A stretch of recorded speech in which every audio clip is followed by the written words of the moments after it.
Olá a todos, muito mais uma vez bem-vindos ao meu canal. Bem sei que já não faço um vídeo com câmera há algum tempo, mas estava na altura. Hoje vamos falar um bocadinho sobre o enquadramento dos mercados, sobre a dinâmica de opções e aquilo que eu tenho visto em termos de gamma positioning por parte dos market makers, que vocês também conseguem ver de forma gratuita no site do zecfinds.com, na nova janela que se chama Gamma in Max Pain. E vamos falar também um bocadinho sobre os stocks que temos falado aqui ao longo do último ano e ao longo do ano passado, que alguns voltam a estar extremamente atrativos. Antes de mais, queria-vos pedir que subscrevessem ao canal se gostam deste tipo de conteúdo, deem um like e já agora que façam algum comentário sobre aquilo que gostavam que fosse abordado nos próximos vídeos. Se tiverem interesse em aprender um bocadinho mais sobre mercados, opções, derivados, como investir, também sugiro que deem uma vista de olhos no Patreon.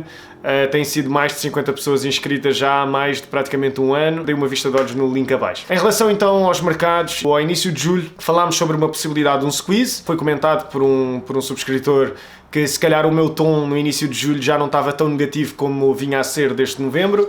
Em parte eu já expliquei o porquê, não é? Porque grande parte daquilo que nós considerávamos incerteza já se começou a transformar mais em risco, portanto nós já começamos a perceber onde é que as peças começam a cair no tabuleiro e que na realidade, e eu volto a repetir, que a guerra na Ucrânia, a invasão da Ucrânia, serviu de uma forma dos bancos centrais mostrarem a sua credibilidade, ancorarem credibilidade, conseguirem retirar o ar de ativos especulativos sem uma crise financeira, portanto aterrar o avião no enquadramento turbulento, portanto isso temos conseguido fazer isso. O aumento da credibilidade vai levar a uma possível alteração no paradigma monetário, estamos a falar disto há quase 2 anos, portanto os CBDCs, Programmable Money, portanto isso é algo que vem de certeza. A minha questão é que tinha que ser incorporado num cenário de credibilidade monetária de forma não reativa. E para ser introduzido de uma forma não reativa tínhamos que ter efetivamente um tightening monetário antes de chegarmos a esse ponto. Andando 6 meses para a frente, desde 2021,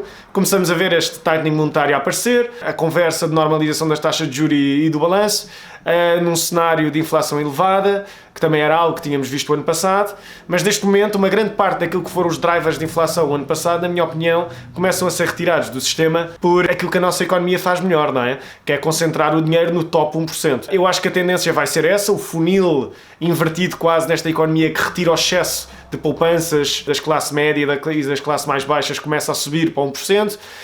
O efeito da inflação gerado da velocidade de moeda começa a desaparecer. Em cima disto, o conflito geopolítico ainda meteu uma extra layer de pressão em cima das commodities, mas no background este sistema de como a nossa sociedade puxa o dinheiro para cima já está a trabalhar. Assim que os riscos geopolíticos normalizarem, ou haver realocação das cadeias de valor, ou então a quebra em commodity pricing devido a uma distribuição de procura associada à recessão na Europa e nos Estados Unidos, cria aqui o cenário perfeito para uma expectativa de easing outra vez dos bancos centrais e que os mercados possam então começar a voltar para cima outra vez. O que é que eu acho que vai acontecer? Eu acho que os bancos centrais vão além da Troika, como o Passos Coelho, mesmo com um print de CPI substancialmente abaixo, vai muito provavelmente ser interpretado como uma possível pausa na subida das taxas.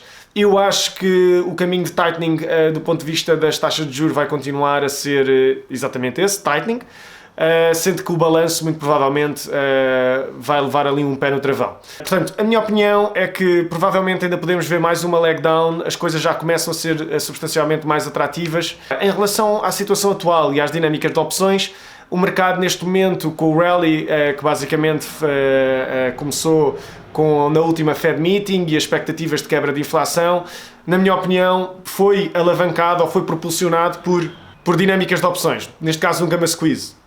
Se vocês forem ao site do ZecFinds, vocês conseguem ver com relativa facilidade que uma grande parte do posicionamento do gamma dos market makers neste momento é claramente long gamma. Eles têm que estar a propulsionar um rally, vê-se claramente um grande desequilíbrio entre estas weeklies e a próxima front month, o que faz com que exista ali um gap e que facilmente o mercado, se tiver que corrigir e se efetivamente isto for um gamma squeeze e que termine em cima da OPEX, que o movimento para baixo seja igualmente amplo.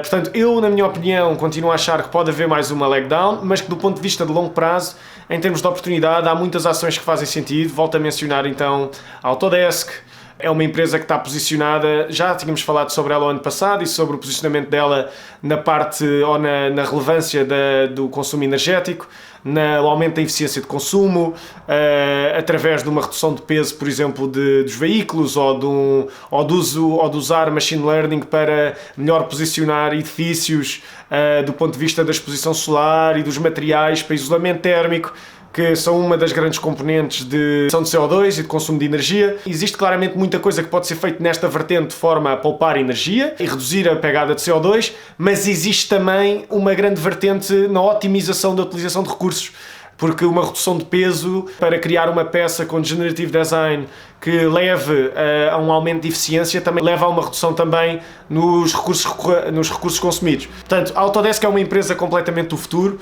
tem 40 e poucos bis de market cap, tem cerca de 5 milhões de utilizadores a pagar receita anual na ordem dos $300 por ano, que é ainda baixo, mas temos mais de 15 milhões de utilizadores como non-compliant users. O facto de terem 15 milhões de utilizadores sem pagar praticamente nada, se assumirmos que não há crescimento no average revenue per user anual, se agarrarmos nos $300 e multiplicarmos por 15 milhões, vocês rapidamente percebem, assumindo as economias de escala da empresa, que o market cap atual é rapidamente justificado por isso.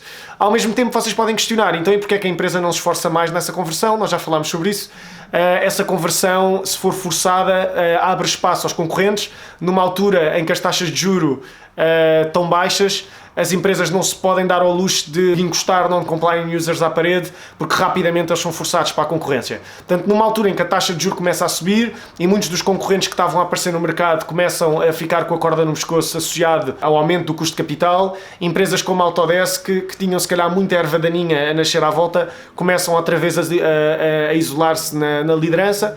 E, portanto, nesse sentido, a subida das taxas é um pau de dois bicos, mas na minha opinião, para estas empresas até acaba por ser um grande positivo. Considerando também que a Autodesk tem que manter recursos extremamente elevados, técnicos e caros no mercado em que tudo o que é tech development estava a bater recordes no ano passado, a Apple a bater recordes de contratações, valores de assinatura recordes no final do ano passado, outubro de 2021.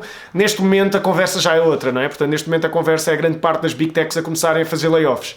Uma parte dessa razão é porque existia muita concorrência, muitas alternativas e startups com taxas, com acesso a capital barato, completamente alavancadas, a contratar recursos e os recursos humanos destas Big Techs. E, portanto, para fazer keep-up a esta situação, todas as empresas têm que meter o pé no acelerador. A Autodesk era uma empresa em que uma grande parte dos earnings per share são afetados por stock-based comp. Não estamos a falar aqui da equipa executiva, estamos a falar mesmo dos funcionários da Autodesk.